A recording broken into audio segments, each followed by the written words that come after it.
if I told you there is a 2,000-year-old document that basically perfectly diagnoses our modern crises, like economic inequality, toxic public speech, and just the absolute exhaustion of, performative action? I mean, honestly, it sounds like a cynical editorial published just yesterday. Like someone mapping out the fragmentation of our current society, right? It's the shocking part. It really isn't a modern think piece at all.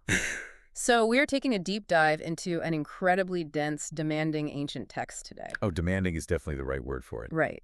And we're guided by a source document titled Survey of James, or The Letter of James, by Chris Arvelasas. Our mission here for you, the listener, is to distill this text. Scholars actually often call it the Proverbs of the New Testament. Which is a pretty heavy title to carry. Yeah, exactly. And we want to extract the most vital insights about what it actually means to put belief into action. We are looking at a highly practical, almost uncomfortably direct manual for navigating a society that is just pulling itself apart. Uncomfortably direct is putting it mildly. So, okay, let's unpack this. We have a massive amount of ground to cover, and we really need to start by grounding ourselves in the reality of the author. Which is vital. Because before we can even stomach the intense moral demands this text makes on you as a reader, we have to understand the man making those demands. Right. Who is this guy? Exactly.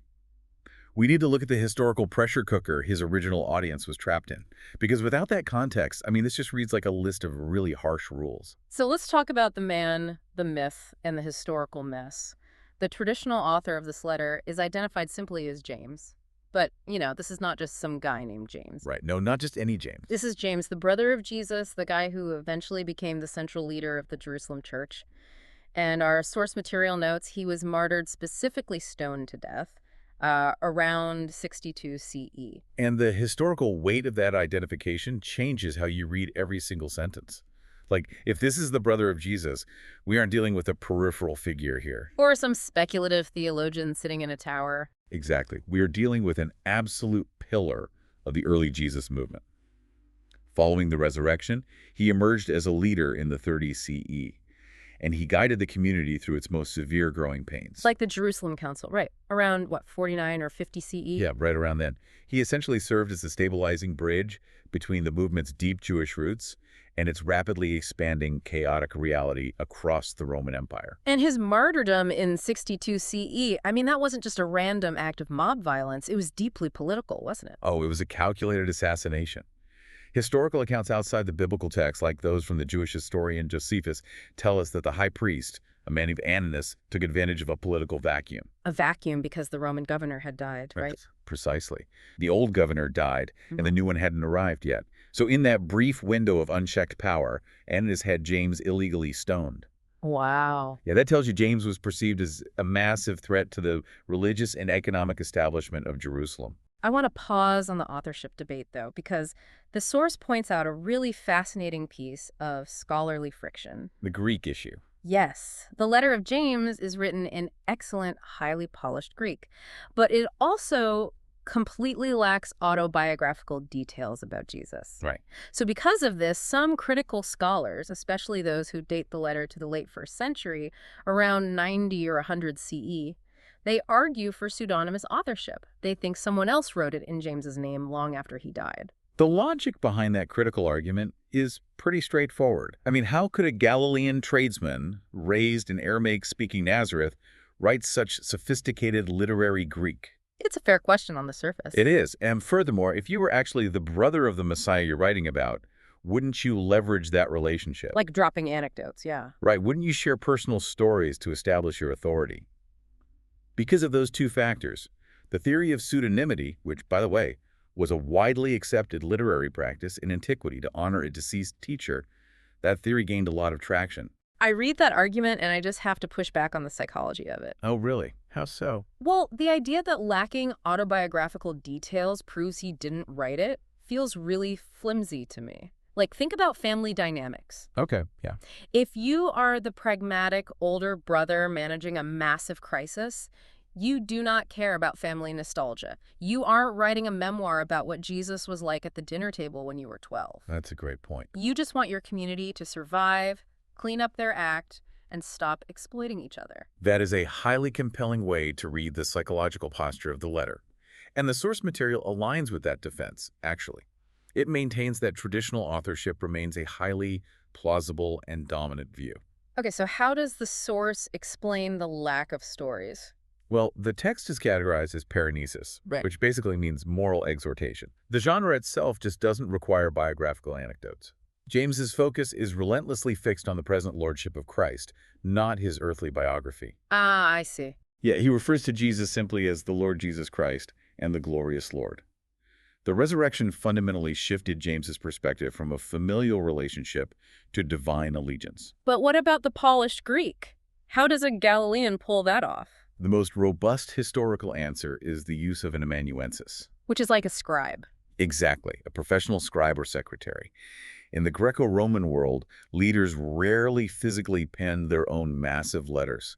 They dictated the core ideas, the theology, the ethical commands. And then the amanuensis made it sound smart. Pretty much, a highly educated amanuensis shaped it into proper literary Greek.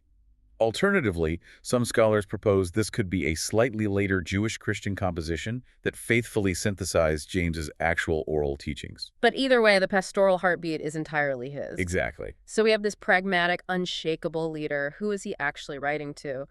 The opening line addresses the letter to the 12 tribes in the dispersion. Right, so the dispersion, or the diaspora, refers to Jewish Christians who have been scattered across the broader Roman imperial world.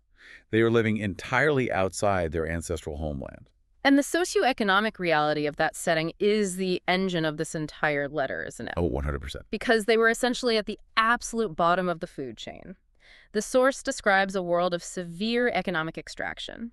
The Eastern Mediterranean was under Roman control, which meant layers upon layers of authority. Just a bureaucratic nightmare. Yeah. You had client kings, Roman governors, and local elites, and all of them were taxing and squeezing the people at the bottom. We really have to imagine an agrarian economy structured around patronage and massive land estates. The people James is writing to are mostly small producers, artisans, and day laborers. He's trying to get by. Right.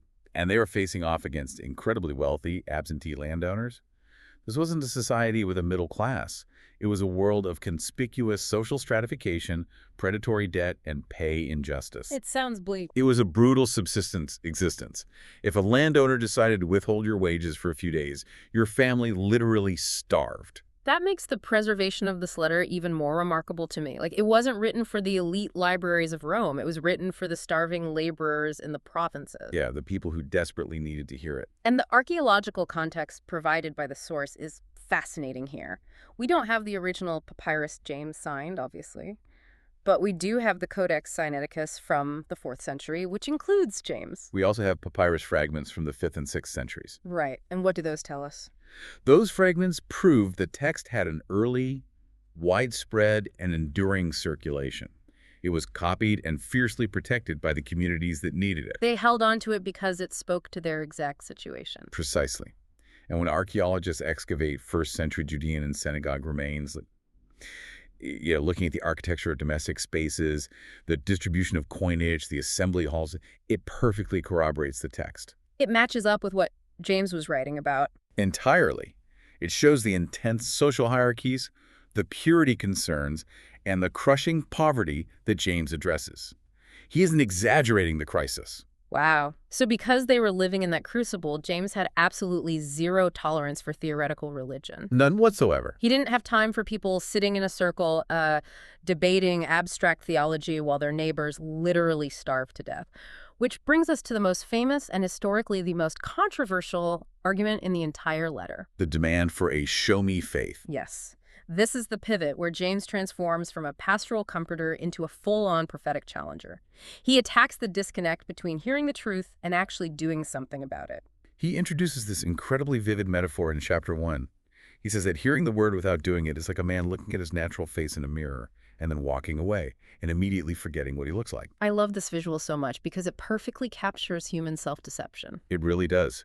But to fully appreciate that metaphor, we have to understand what a mirror actually was in the first century. Right, it wasn't glass. No, they didn't have modern glass mirrors that effortlessly reflect a perfect image.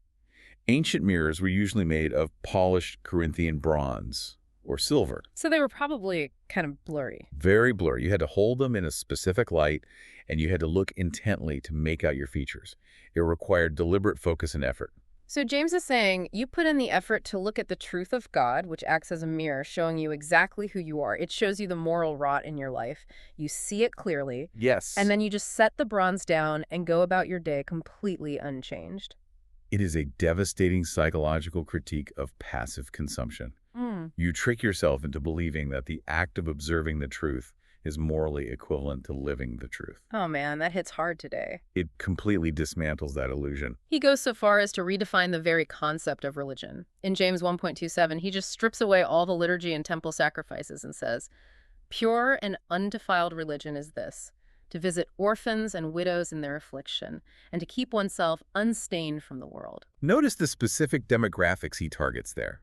Orphans and widows. Why them specifically? Because in a first-century patriarchal society, women and children without a male head of household had no legal standing, they had no economic protection, and zero social capital. They were the absolute most vulnerable people in the ancient world. So caring for them offers you absolutely zero social return on investment. They can't pay you back. They can't advance your career. They aren't going to invite you to a better dinner party. It is the ultimate test of unselfish action. James basically argues that if your religion doesn't motivate you to protect the people who can offer you nothing in return, your religion is contaminated. But this hyper-focus on tangible action brings us to the absolute heavyweight theological bout of the New Testament, the faith versus works debate. Oh, yes, the big one. This is the issue that caused Martin Luther to famously dismiss James as an epistle of straw during the Reformation, right? Because on the surface, James seems to be in a direct, head-on collision with the Apostle Paul. It is the most heavily debated tension in early Christian literature. I mean, Paul writes in Romans 3.28 that justification is by faith alone, apart from works of the law. And then James says the exact opposite. Right, James writes in chapter 2 that a person is justified by works and not by faith alone, and that faith without works is dead. So for centuries, theologians have just wrestled with this apparent contradiction. It looks like a glaring plot hole. It does. But the source material provides a brilliant, clarifying synthesis here.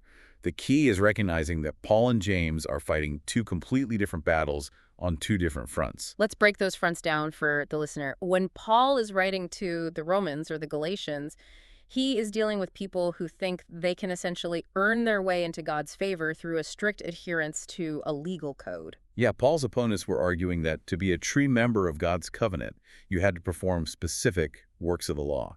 We're talking primarily circumcision, strict dietary regulations, and Sabbath keeping. Basically, ethnic boundary markers. Exactly.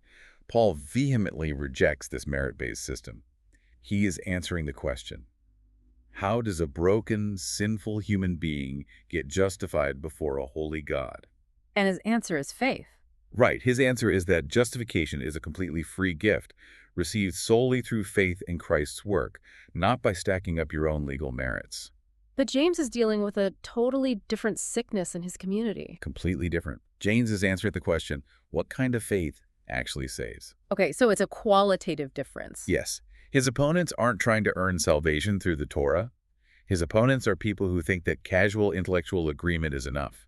They're claiming to have faith simply because they can recite a creed. Right. They say, I believe God is one, and James essentially replies, congratulations, the demons believe that too, and they shudder. It's such a brutal comeback. James is attacking empty, non-transformative verbal assent. He's basically saying that if you claim to have faith, but that faith doesn't alter your budget, your schedule, or how you treat the poor, it isn't faith at all. It's just a theological corpse. And to prove his point, James uses two fascinating case studies from the Hebrew Bible.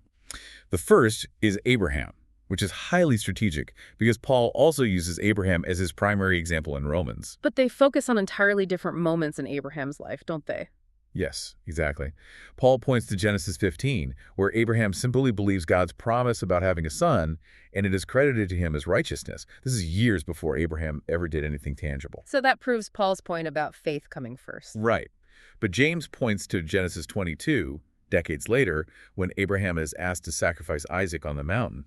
James argues that Abraham's internal faith was made visible, made complete by his agonizing obedience. So the works didn't earn the salvation. No, the works didn't earn his initial standing with God. The works proved that his faith was genuine and alive. That makes perfect sense. And then James pivots from the great patriarch of Israel to someone completely unexpected, Rahab. Yes, Rahab. Rahab was a Canaanite outsider, a prostitute living in the city of Jericho, who hid the Israelite spies when they were scouting the land.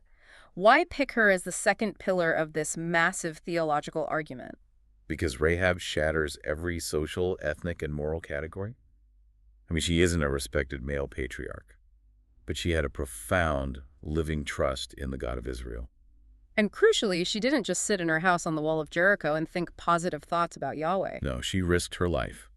She took highly illegal, costly action by hiding the spies and smuggling them out.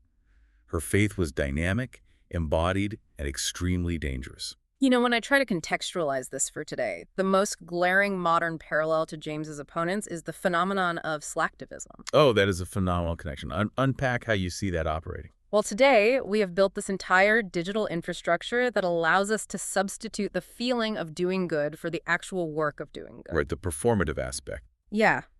You see a tragic news story, so you retweet a hashtag, you put a colorful overlay on your profile picture, you write a deeply concerned post on social media, and your brain receives a dopamine hit that says, I participated, I am a good person. But it cost you absolutely nothing. Exactly. You sacrificed no time, no money, no social standing. You just offered verbal assent to a cause. That captures the essence of Chapter 2 perfectly. James gives a highly specific example of this. He says, imagine a brother or sister in your community is poorly clothed and lacking daily food. Okay. And one of you says to them, go in peace, be warmed and filled, without actually handing them a coat or a loaf of bread. What good is that? The religious jargon actually mocks their starvation. It's a terrifyingly high standard. James forces you to admit that if your deepest convictions don't mobilize your hands to act, they were never convictions to begin with, they were just preferences. That's a great way to put it. But the letter doesn't stop there. If true faith requires tangible action, James argues that the most frequent, immediate, and dangerous action we perform every single day is simply opening our mouths. We transition here from the hands to the tongue. Yep. And it's vital to understand that for James, the ethics of speech are not just some secondary issue. They are the core diagnostic test of the human heart. Chapter 3 is basically a masterclass in ancient metaphor.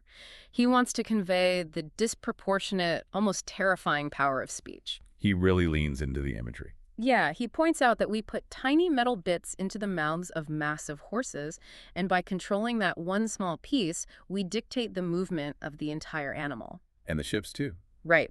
He points to ships, these massive, heavy vessels driven by fierce winds across the Mediterranean, and notes they are steered by a remarkably tiny wooden rudder. The tongue is a tiny organ in the body, but it steers the entire direction of a human life. The Greek term he uses throughout this section is glossa, which literally means the physical tongue, but by extension, language and speech. James argues that our ethical integrity is tested most sharply and most frequently in our vocabulary. You can visit all the orphans you want, but if your daily speech is vicious and destructive, it betrays a profound internal corruption.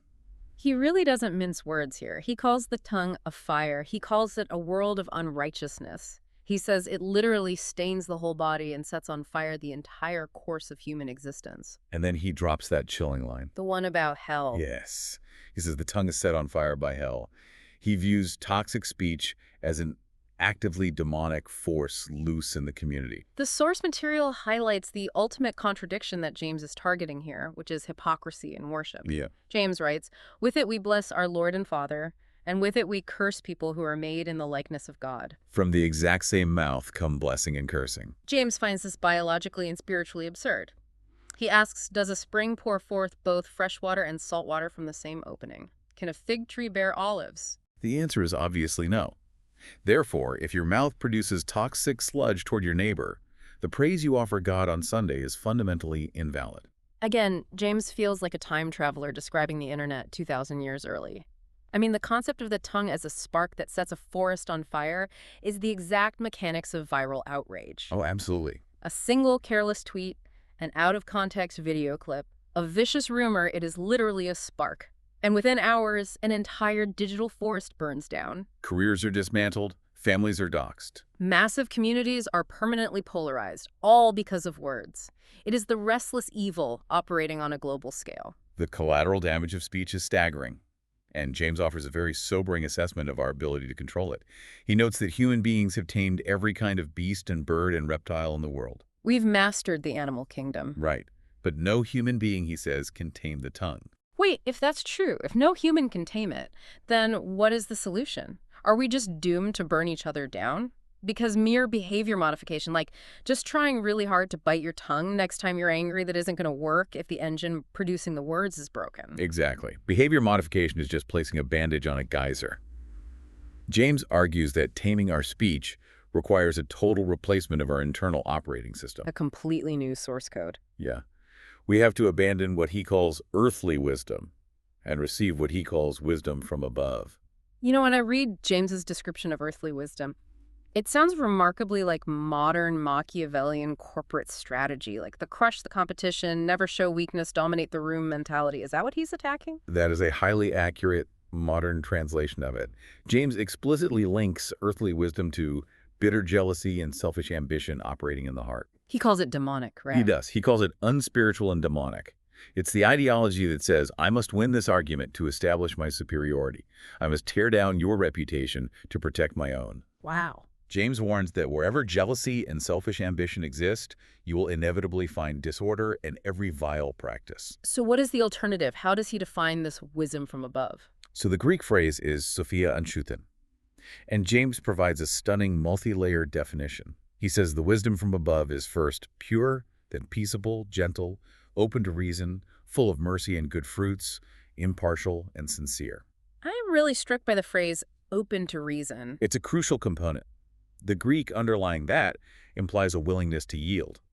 Wisdom from above doesn't demand to have the last word. It isn't insecure. Exactly. It isn't fragile. It doesn't view listening to an opposing viewpoint as a threat to its very existence. Yeah. Notice that every single adjective James uses to describe divine wisdom is relational. Huh, you're right. He doesn't define wisdom as possessing the most trivia or having the most airtight theological arguments.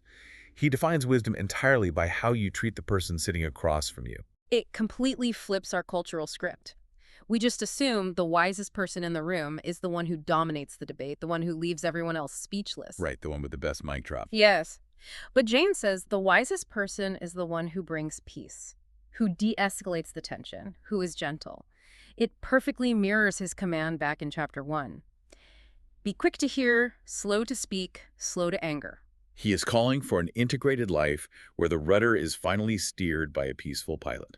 And that transition from the tongue to our treatment of others brings us to the next massive pillar of the letter. Because just as our words reveal our internal character, James argues that how we treat people based on their financial status reveals our true allegiance.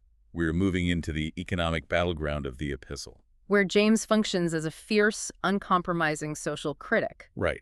This is where we see the transition from verbal dominance to financial dominance. We use words to exert power, and then we use money to exert power. In chapter 2, James paints this incredibly vivid, uncomfortable scenario. Imagine the early church gathering for an assembly. A wealthy man walks in, and James specifies he is wearing a gold ring and fine clothing. Okay, setting the scene. Right behind him, a poor man walks in wearing filthy, shabby clothes. The community immediately fawns over the wealthy man, rushing to him and saying, "Please, take this seat of honor here in the good place." But they look at the poor man and say, "You stand over there in the corner," or "Sit down here on the floor by my feet." James identifies this behavior with a specific Greek term, doesn't he? He does. The term is prosupolymsia. It translates to partiality or favoritism. But literally, the compound word means receiving the face. Receiving the face. Yeah, it means you evaluate a human being entirely by their external surface, their social status, and their perceived utility to you. To a modern reader, giving the rich guy the best seat just sounds incredibly rude or tacky.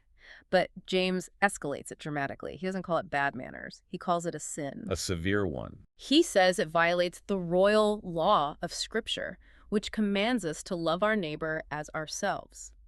Why is he so fiercely outraged by seating arrangements? To really grasp the depth of his outrage, we have to understand the sociological machinery of the Roman Empire. The world James lived in was fueled by the patronage system. Right, the patrons and the clients. Exactly. Society was structured around the patronus, the wealthy elite, and the clients, the lower-class dependents. Every morning in Rome, there was a ritual called the salutatio.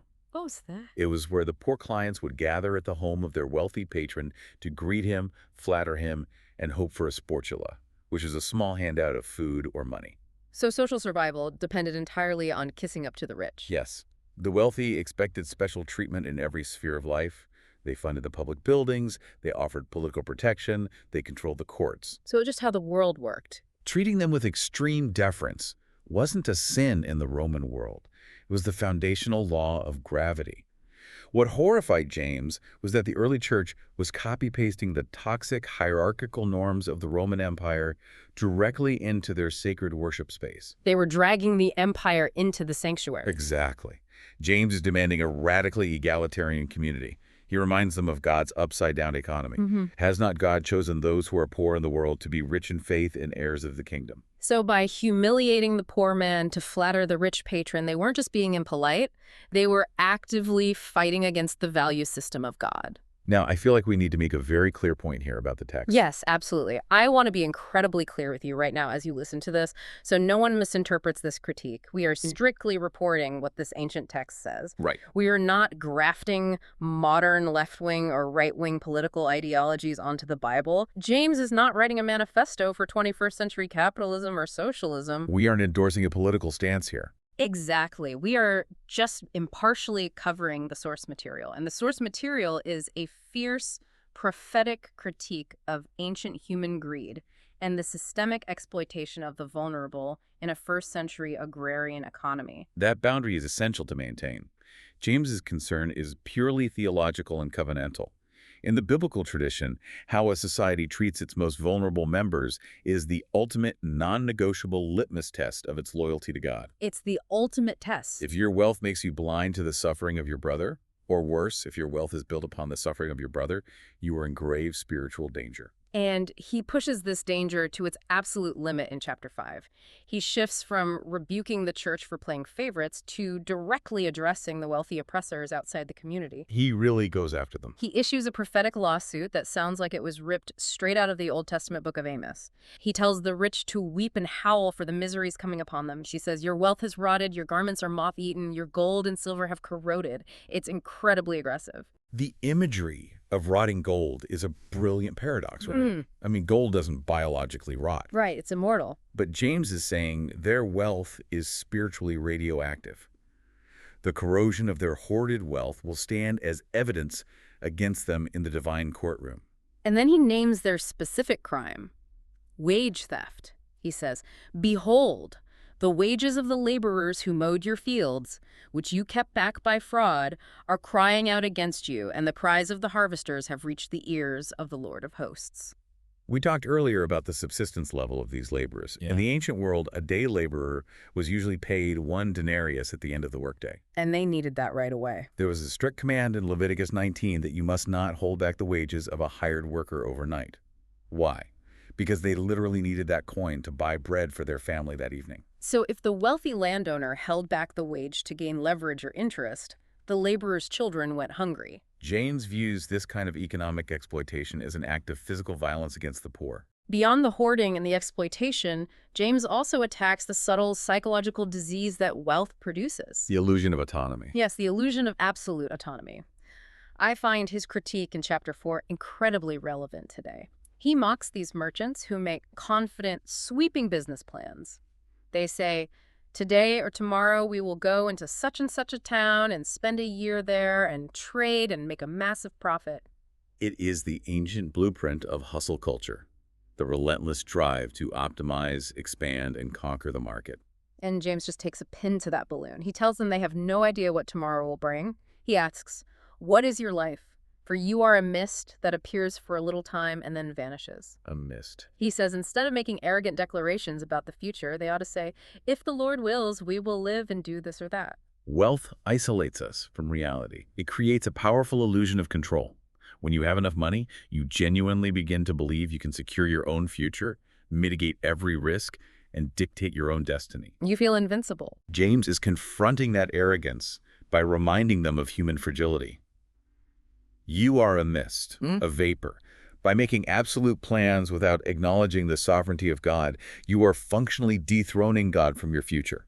So let's take a breath and survey the landscape of this community. James is pastoring a group of people who are being economically exploited and starved by wealthy They're landowners. under immense pressure. They are struggling with a toxic culture of destructive speech that is burning their relationships to the ground. They're constantly tempted to cave in and play the favoritism game just to survive the patronage system. It's a lot. Navigating all of this trauma on a daily basis has to be exhausting. How did James expect them to survive without just burning out or giving up? That is the pivotal question of the entire text. Mm. How do you survive a pressure cooker without losing your mind or compromising your integrity? Right. The answer lies entirely in how James trains them to reframe their suffering. We are moving into his theology of endurance. He starts the letter with a command that honestly sounds a bit unhinged if you don't understand the mechanism behind it. Chapter 1, verse 2. Count it all joy, my brothers, when you meet trials of various kinds. Count it joy. Count it joy. When your wages are stolen and you are pushed to the margins of society.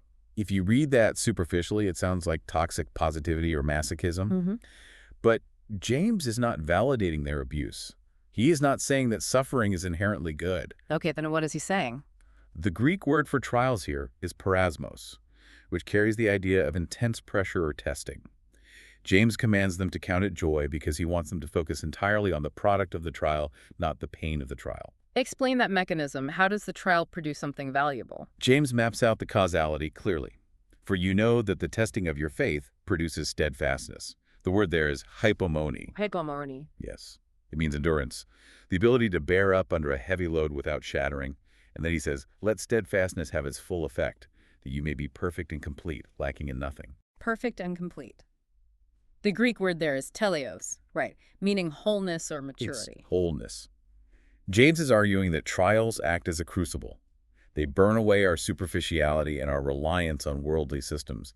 They build the moral muscle required to move us from being fragmented, reactive people into fully integrated, whole human beings. So you count it joy because the pressure is forging an unbreakable character. Exactly. And the opposite of that wholeness is a specific psychological state that James warns against violently. He calls it being double-minded, the dipsychos. The dipsychos is the person with divided allegiances. Half of their heart wants to trust God's upside-down kingdom, but the other half is desperately clinging to the safety of wealth, status, and earthly wisdom. They want the best of both worlds. James says that kind of person is unstable in all their ways, tossed back and forth like a wave on the sea by the wind. Trials are painful, but they are useful because they force you to cure your double-mindedness. You have to finally pick a side. To help them anchor their minds and actually endure this process, James gives them a mental model in chapter 5. He points to the farmer. I love this analogy. He says, be patient, therefore, brothers, until the coming of the Lord. See how the farmer waits for the precious fruit of the earth, being patient about it, until it receives the early and the late rains. The agricultural metaphor is profound here. A farmer in the ancient Near East had zero control over the weather. They did the hard work of planting, but then they were entirely dependent on the autumn rains to soften the soil and the spring rains to mature the crop. They just had to wait. They waited because they trusted the rhythm of the seasons. James is mapping that onto their spiritual endurance, rooted deeply in his eschatological worldview. Eschatology, meaning their view of the end times, the culmination of history. Correct. Why can the believer wait and endure systemic injustice without turning to violent revolt or bitter despair? Because they firmly believe the final season is arriving. James tells them, establish your hearts, for the coming of the Lord is at hand. He pushes it even further, saying, behold, the judge is standing at the door. That changes the psychological baseline entirely. Their vindication didn't depend on winning the immediate cultural war in Rome or Jerusalem. Right. They didn't have to violently overthrow the corrupt landowners because they possessed an absolute certainty that the ultimate judge of the universe was about to step into the room and balance the ledger. When you truly believe the judge is standing with his hand on the doorknob, you don't need to take vengeance into your own hands. You can afford to act with integrity. You can refuse to retaliate when mocked. You can refuse to exploit others for a quick buck because you know the temporary systems of this world are expiring. It's all about the long game. He points to the ancient prophets and to Job as models of this long-game endurance. Job lost everything, suffered immensely, but remained steadfast and ultimately saw the compassionate purpose of the Lord. But I want to bridge this to our current reality. Let's be honest with ourselves. A modern listener driving to work right now probably doesn't share that exact same first-century apocalyptic urgency. That's very true. They might not feel like the physical return of Jesus is happening this Tuesday afternoon. If we lack that immediate, high-stakes eschatological pressure, how do we practically apply this concept of finding purpose in our trials? That is the critical challenge of applying ancient texts. But the core theological principle beneath the apocalyptic urgency remains identical: the refusal to view our suffering as random or meaningless. So the urgency shifts, but the meaning doesn't. Exactly. Even if we aren't anticipating an immediate cosmic event, we can anchor our endurance in the character of God. The source material emphasizes James's view of God as the giver of every good and perfect gift, the Father of lights with whom there is no variation or shadow due to change. So it's about trusting the inherent goodness of the process, even if the timeline is stretched. Yes.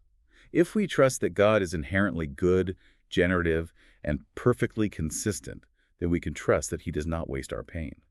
The trial is still producing hypomony. Endurance. Right. Mm. It is still actively forging teleos, that deep, unshakable wholeness.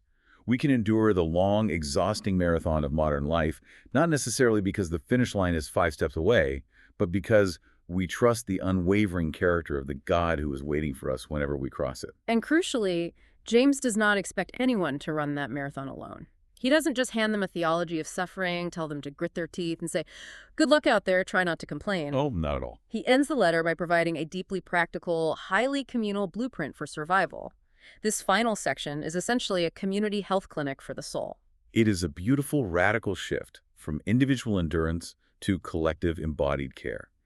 Chapter 5 paints a holistic picture of how a covenant community must function when its individual members begin to fracture under the pressure. He gives these rapid-fire instructions that cover the whole spectrum of human experience.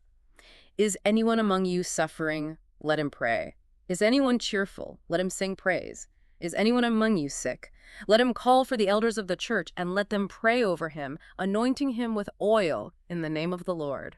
It's an immediate communal reflex to every possible condition. What is so striking about this is how violently it clashes with our modern, hyper-individualized approach to crisis. Today, if we are suffering, our instinct is to isolate. We retreat. We definitely hide our pain. Right. If we are sick, we handle it privately with our doctors, or maybe we post a vague update online. But in James's worldview, faith is intrinsically a team sport. Notice the mechanics of his instruction for the sick. The sick person doesn't just lie in bed praying alone. They are commanded to call the elders. The leadership of the community has a pastoral, physical responsibility to leave their homes, show up at the bedside, pray, and physically anoint the person with oil. It's an embodied theology. Yes, the oil had both medicinal and symbolic purposes in the ancient world. It represented the healing, consecrating presence of God's Spirit. The community is physically wrapping its arms around the broken member. And then he pushes the intimacy even deeper. He addresses spiritual sickness. He writes, "Therefore confess your sins to one another and pray for one another that you may be healed." That is perhaps the most terrifying command in the letter for a modern person. Confession not just privately in the dark to God, but openly to one another.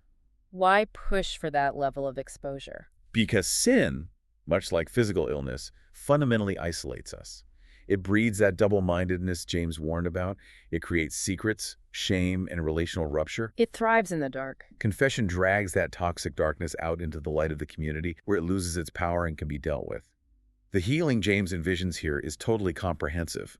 The restoration of the physical body and the reintegration of the soul back into the fabric of the community. To prove that this kind of communal prayer actually alters reality, James brings out his final historical case study. And his choice is brilliant. He points to the ancient prophet Elijah. Elijah is such a wild choice here. Right, because usually when we think of Elijah, we think of this untouchable spiritual titan, the superhero who stood on Mount Carmel and called down fire from heaven to consume the altar. He is the definitive archetype of the untouchable holy man. But James totally subverts that mythology. He intentionally humanizes him. He writes, Elijah was a man with a nature like ours. He was just a guy. He had the same anxieties, the same physical weaknesses. It is entirely normal. But he prayed fervently that it might not rain, and for 3.5 years it didn't. Then he prayed again, and heaven poured down rain. James uses this to validate his claim that the prayer of a righteous person has great power as it is working. What James is doing there is democratizing spiritual power.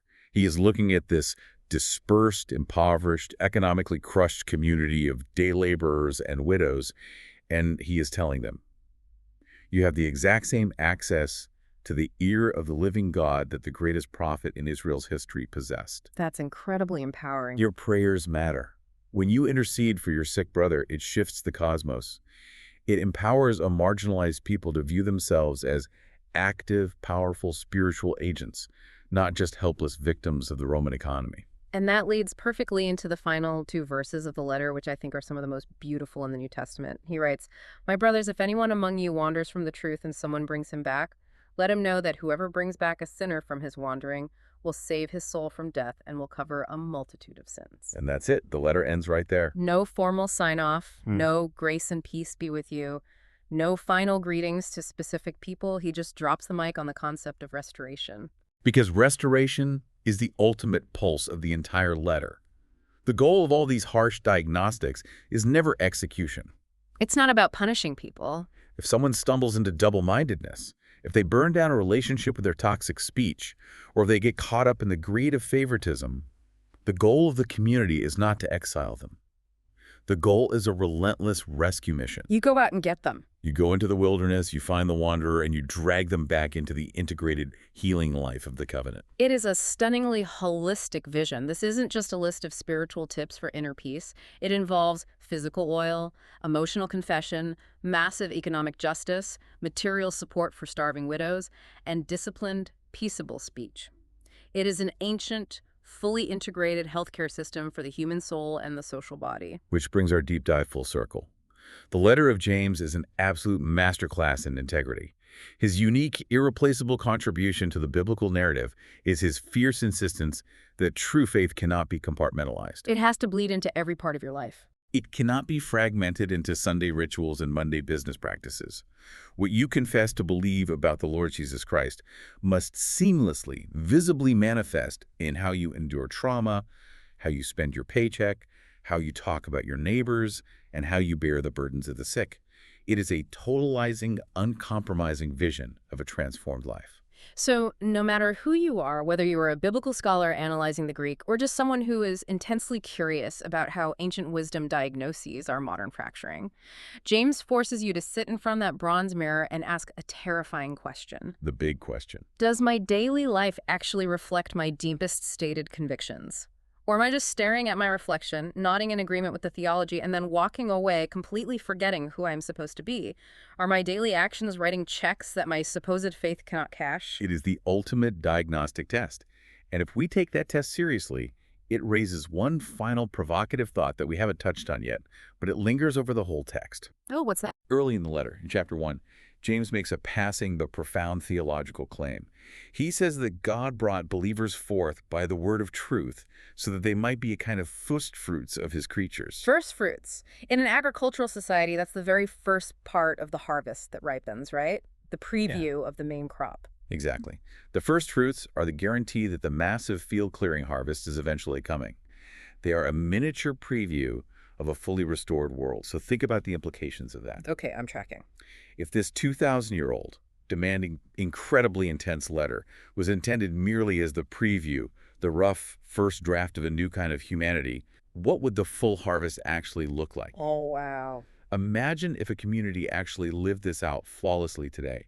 If they successfully stripped away all favoritism based on wealth and status, if they entirely eliminated all toxic, destructive internet speech, and if they abandoned the cheap dopamine of performative action in favor of quiet, sacrificial financial care for the most vulnerable, it would be unrecognizable. would the modern world look at that community and dismiss it as a quaint, ancient relic? Or would it look like a profoundly disruptive, wildly attractive vision of a future that we haven't yet dared to build? Wow. That is something to sit with. If we actually allowed this ancient diagnostic tool to correct what is broken in us, the result wouldn't just be a cleaner X-ray, it would be a completely different kind of human society. Thank you so much to you, our listener, for joining us on this deep dive. We'll catch you next time as we continue to unpack the ideas that shape our world.